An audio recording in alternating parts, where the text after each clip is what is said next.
What's up, you guys?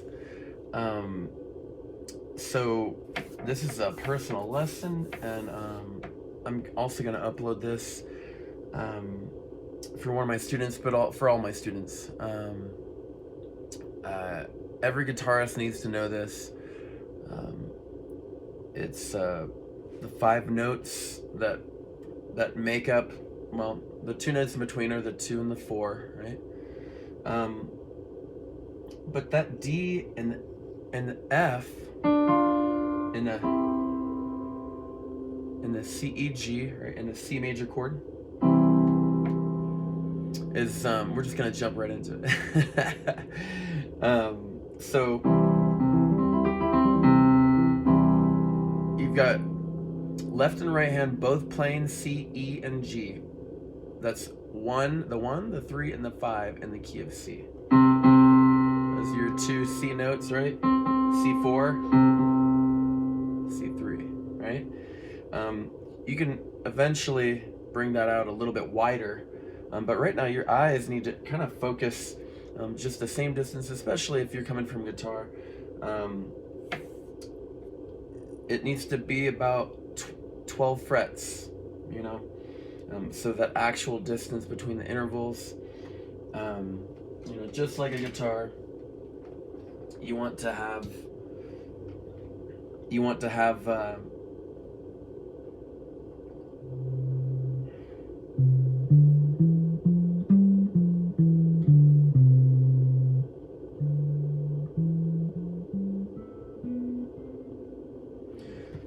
it's just so nice playing this guitar. This is my first guitar that I ever had the body on it, and I had to replace the neck because I just didn't know. I didn't know what I didn't know, and I ruined the neck on my original guitar, my Bullet Series Strat. And on a guitar, it's a lot harder to play the notes. On a piano, all you have to do is actually hit the note, and with your sustain pedal, you can make it happen. You can make that note lengthen out as long as that sustain pedal will hold that for. So I'm gonna go ahead and put this down on the ground. I don't actually recommend this pedal. I recommend an actual a sustain style pedal that's a little bit longer, just because you got to think about the fulcrum and the distance, and you actually pressing down on that. It takes a lot of work, and you would think that your foot wouldn't get tired, but mine does. And I've been playing piano for a lot of years, and it's just something that we do as players, to make sure that, almost like preparative efforts, like your sustain pedal is top notch. The actual songs and the playthroughs, whether you have LED keys on a $40 pawn shop piano, or you've got an old out-of-tune guitar, you want to be able to hear those notes right. And that's why all guitarists need to play piano, because that 12-tone interval from that tonic of C all the way to the right to that B, before it resolves, that T do right there, do re mi fa sol la ti do, right? Sound of Music, Julie Andrews all freaking day long, right?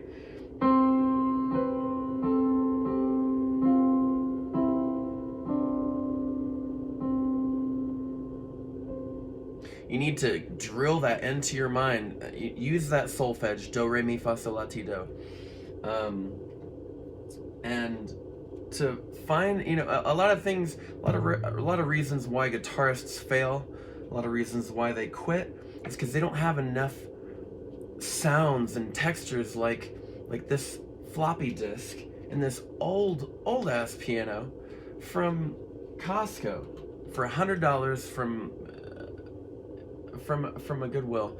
But what this buys you is consistency. What this buys you is, it's not perfect, but your ear, this will never go out of tune. That's why I recommend buying instead of a wooden upright large out of tune, probably free upright piano, you're gonna get a keyboard which will never go out of tune. You can actually transpose things on your keyboard through your settings, and just loving on that manual. That manual will bring you into the new age of MIDI, right? And then that MIDI can transmit into a small $30 musical interface. And that musical interface can allow you to record your ideas and make room in your brain as you could, whatever the instrument that you start out on. It's very powerful to have those 12 notes, or at least if you've got a book and a pencil or a pen, or some chalk outside on the friggin' sidewalk, you can draw those notes. If you know how to go C, D, E, F, G, A, B, and then draw your 2 black keys, and then draw your your 3 black keys in between those white keys, you can figure out through solfege, through your vocal training, and apply that to your piano training. And then you can also take that to guitar and be like, okay, I know on the 6th string on every guitar, if that's tuned right, it's tuned up to A440, I know that's a C note every time on the 8th fret of the 6th string. And that thickest string is going to be string number 6. And the string all the way furthest from your hand is going to be string number 1. A lot of people flip that. I flipped it when I first started. I didn't know what the hell I was doing, right? But I stuck with it, and I was intensely curious. And so that's my advice to you, is to stay curious. Learn music theory your own way. Do it your own way first, and then see how difficult it is, and then try to look up the interval names, right? That minor second, right? Ooh, it's dissonant, right? It's not pleasing to the ear. But when you resolve that with 1, 2, right? Not 1 flat 2. That's the jaws interval.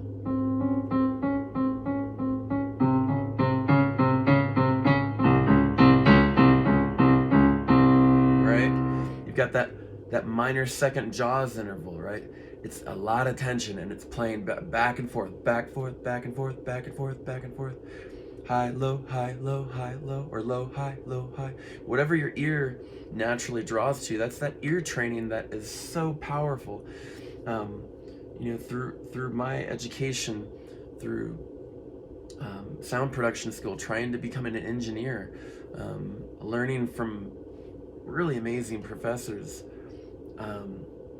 and then going to music school and not being in band, being not accepted as a snare drum middle schooler. They made the announcement on the intercom. I went down there. I did not delay, but I was turned away because they had already been going 2.5 weeks on the snare drum. I had my heart set on snare drum. From what I can recall, I didn't want to do any other instruments except snare drum, and I didn't know how to read yet. So sight reading on the snare, what I'm actually revisiting after being in the military basic training in the United States Air Force and being on snare, raising my hand. Hey, they asked me, if you played an instrument a day in your life, raise your hand. So I volunteered to do that, to be in a band flight, which only came through. They only comprised that, every few weeks. So just getting back to it, even snare drums, even cymbals have a tone that, you can assign a tone and actually tune your cymbals with your piano. So that's how powerful a $30-$40 piano is, a digital piano. You can program beats with this through MIDI. MIDI is a powerful tool that, if you have that, like I said, that $30 interface is huge. Okay, I'm just checking out the time.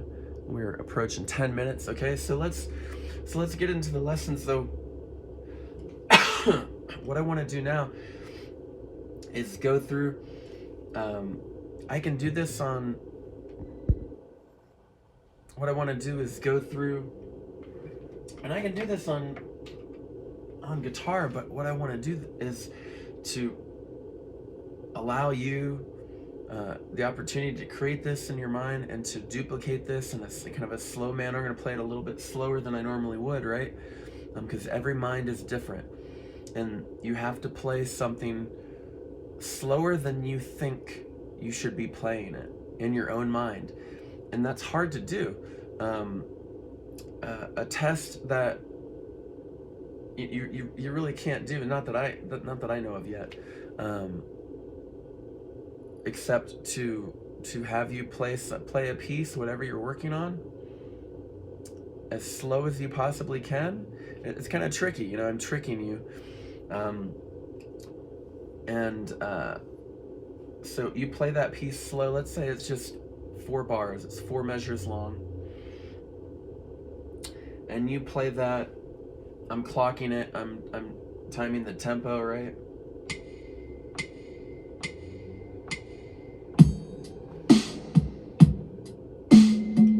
Right?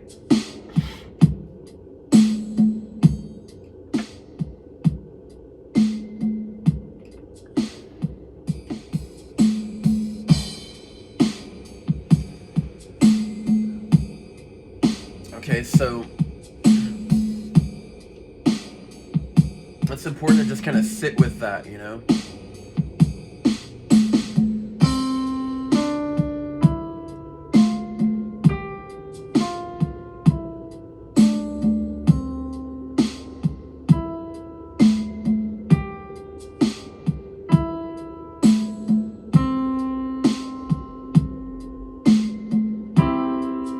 All right, so that's for C. It's very hard for me to play this slow.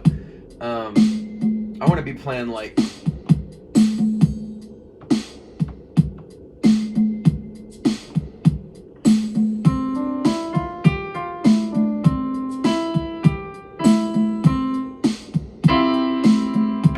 right? I want to be playing right there, but it's right at about, this is 61 right here. But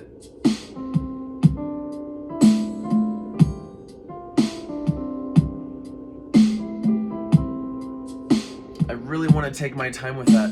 I want to play slower than my brain, my mind wants to play it, because the mind will lead you off in a negative thought towards a wrong note, and that's not what the band needs, right? That's not what, if you're going towards playing in a live band of any sort, an orchestra, orchestral music, choral music, arrangements, filmmaking, film scoring, anything like that, you need to know the syntax, the speed, right? So playing that,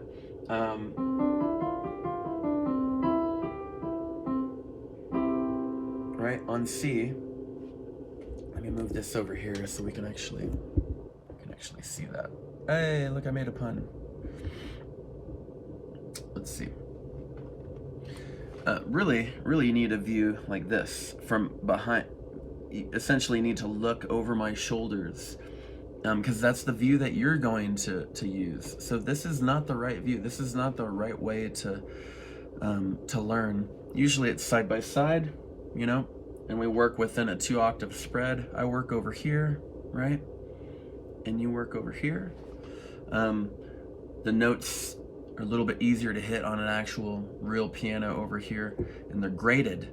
So towards the left, they just feel a little bit heavier, because those are thicker strings. When you open up that top on a real upright piano, it's graded, and you can look up grading for actual pianos. But this has velocity, the velocity of the note, or the amplitude, which is the actual volume or the oomph, that you hit a note.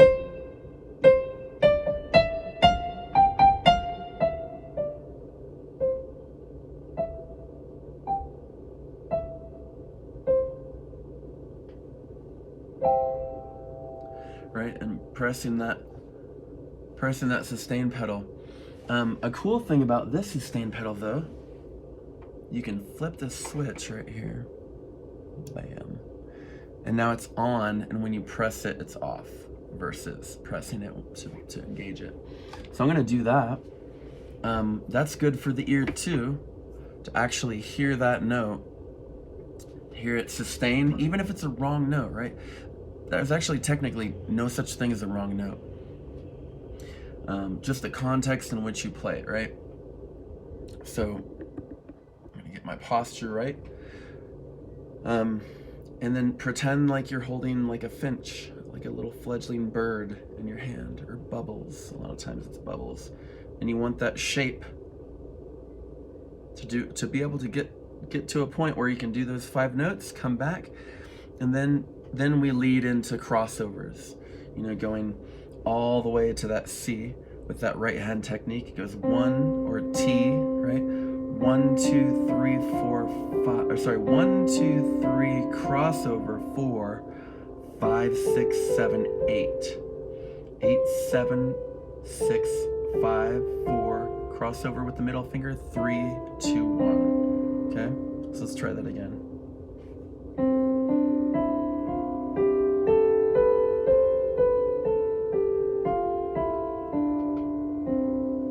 Right? And make it musical, right? If you're gonna practice something, make it musical, right? We can hit the octave with our left hand and play against that. This is called a pedal tone.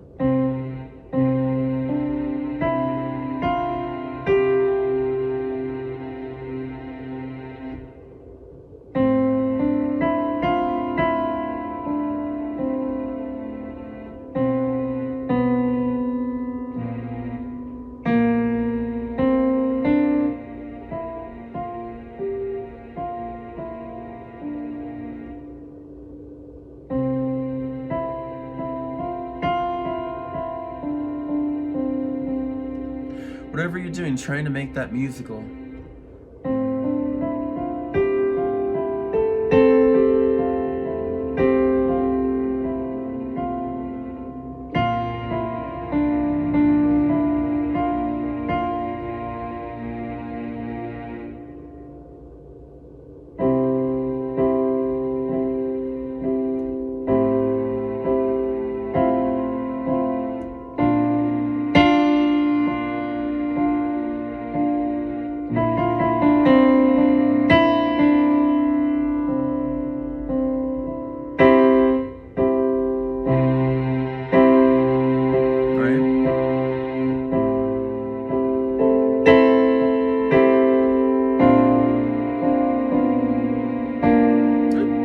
Missing that B flat.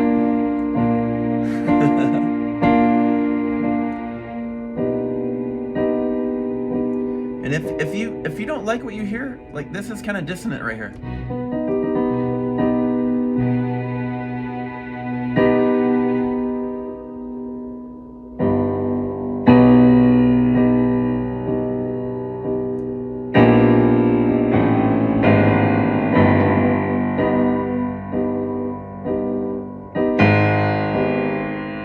Right? It clashes, but it's important to play those clashes and play through those so you can actually hear what's going on.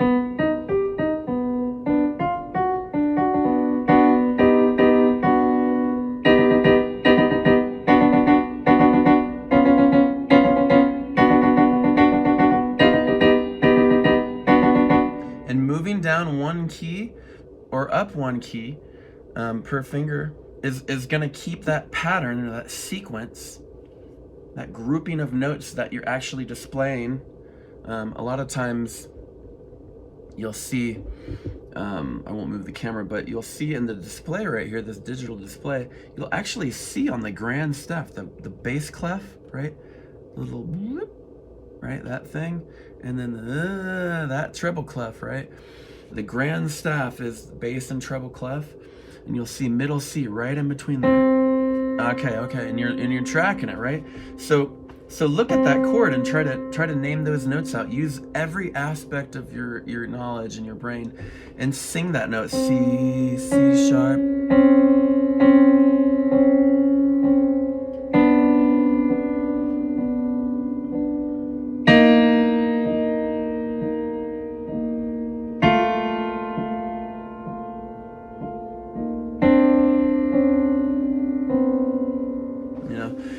dissonant stuff like that where it sounds like, you know, a little bit evil, a little bit unsettling to your stomach, and usually it kind of hits your chest a little bit because your ears, right? We're taking everything in through our ears, and our brain is processing this. So it's, like I said, it's important to be musical. Just to review the last 10 minutes and take it in tiers of 3. Block everything off that you do in 3 groups. There's something very powerful about the triangle, right? Or the heart, right? It's lub dub. Medical professionals call it lub dub. Okay, what's that S1 S2 or L1 S2, I think, or something like that. L1 L1 L2. I can't remember, but I'm not a doctor, but I do play one on TV. Just kidding. But yeah, make this musical, make your practice musical, and it will benefit you. I promise you. You could even open up a random book. Where was that at? Oh man, I saw discord separations, discord divorces. Higher levels of new possibilities of psychological development are discerned, touching on the sphere of religion where critical judgment comes to a halt. This is Carl Jung, a book by him, and negative attempts to free the individuality from the collective psyche. So this is, it's seen some use, you know. I've underlined stuff in here because it was important to me. So when you practice, you actually highlight those notes in your mind, and that ear training, when you're actually saying, okay, this is C, this is D, C, D, E, F, G, G5, F4, E3, D2, C1, right? 1, 3, 5, C, E, G. That's the first inversion, right? Second inversion, still a C chord. Both first and second inversion are just a different way. Inversions are different ways for us to experience sonically what's actually being played, which is C, E, G. So you can hear that, and you can feel that. You hear it first, it processes through your brain, and then it translates into emotion. And the quicker you are and the more honest you are, the quicker you push your ego to the side and you go, okay, what can I achieve in this session? And to quit noodling around on that guitar, right? Quit noodling. Noodling is nice, it's fun, jamming is fun, but creating this serious, oh my gosh, all your attention is focused on learning piano and learning the intervals. Right? Singing the note, saying the note, playing the note, writing the note, whatever you have to do. Look at that digital display right here, and taking all that information in. That's going to help you really to process better, to learn how to write songs, and you're gonna hear ba, ba, ba.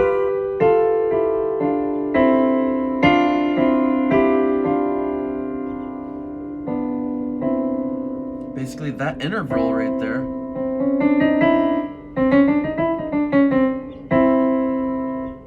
It's a minor third, major third. And walking that down, even if you have to do it with just your 2 pointer fingers, C, E, and go to B, E flat. Same interval, same distance between any 2 notes. That's what an interval is, by definition.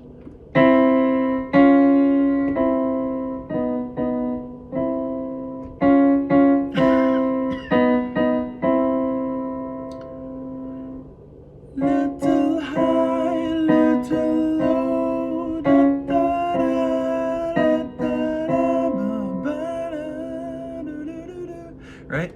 There's Bohemian Rhapsody right there. Right at middle C. Yes, it's transposed in a different key, Not sure of the key, but you can hear that.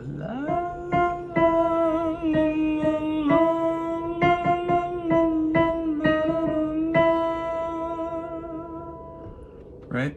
The same for that upper register with that left hand, you know. All you gotta do is get 2 fingers, y'all. And it's powerful. It's powerful to learn these things and just sit with it and almost like a meditation, like to actually pray about it, to actually feel your soul and connect with whatever deity you believe in, even if it's non-deity, even if you're a just devout atheist.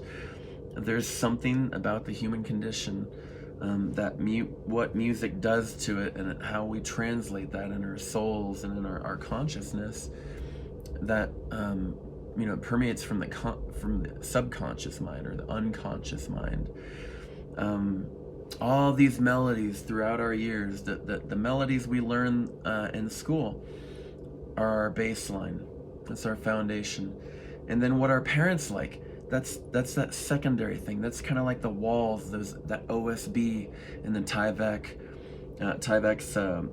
house rap is what I call it, you know. Being a handyman for so many years, it taught me that the analogy of a home or a house, you know, when you add spirit to a home or your decor, that is, I'm gonna turn this amp off real quick for the guitar. Saw that red light, right? Hey! The house analogy is beautiful because only you have what it takes to make a song, even a cover song, but also one sound, one song. You know, one of my teachers, Philip Toshio Sudo, wrote Zen Guitar, that book, and that was a hugely important book in my life, to believe the belief that everyone has a song in their heart, in their mind, at least one, and more if you know, exhibit those traits to, you know, the desire to learn. But you know, just starting so simple.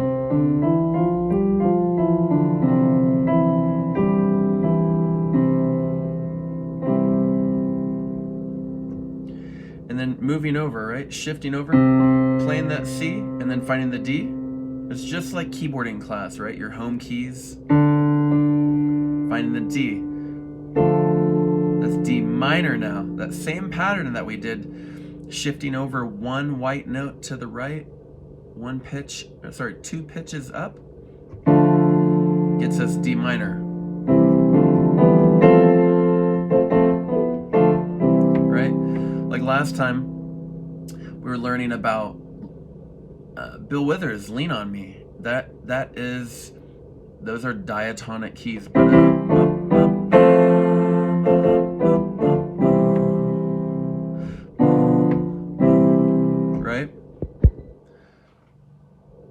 Right, so those are diatonic keys. I just got a second notification for my battery being low. So I'm at 10% now. I'm gonna have to go charge my phone. It was at full percent. So let's go through. Let's just do C, D, and E. Okay, we'll just take it C, D, and E. So we've got C down. Best to do it without the sustain pedal so you could hear every little nuance, right?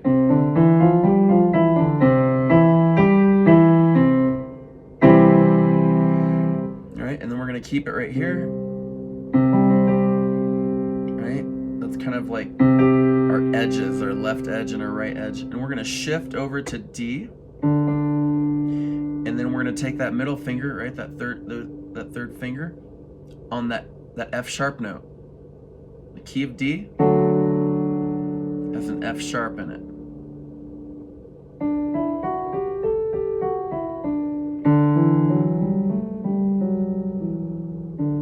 All right.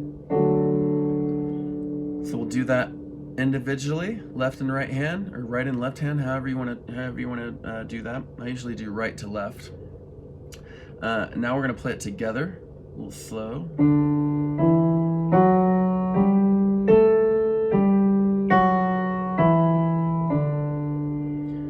And it's important to kind of look towards the to the middle. So this note right here. Okay, so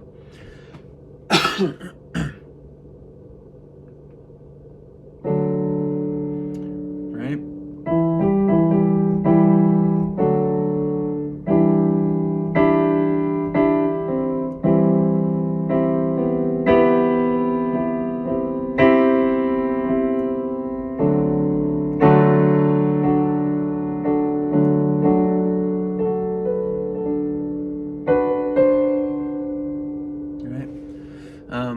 So that's D. We're gonna move from D, right? Like I said, C, that C pattern that we start off with is actually when you shift over to D for your tonality, for your tonic, it's D minor.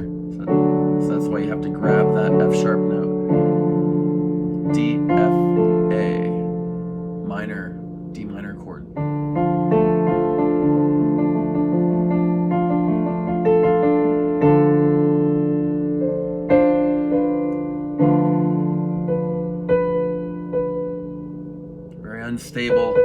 Unstable note right in D.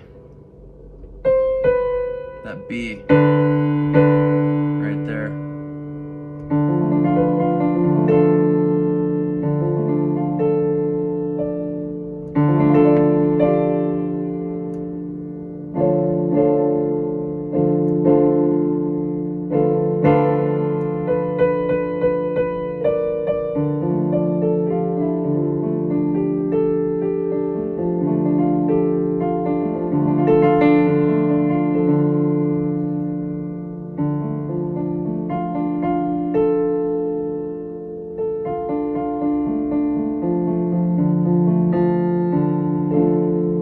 To play with that scale, change it up. You should never be bored. Never be bored. You should always try to that thing inside your mind to push through to the next limit. Okay, so let's do E. Finally, let's finish up with E. Got our E note right here. Okay, bubble. Right, holding those birds.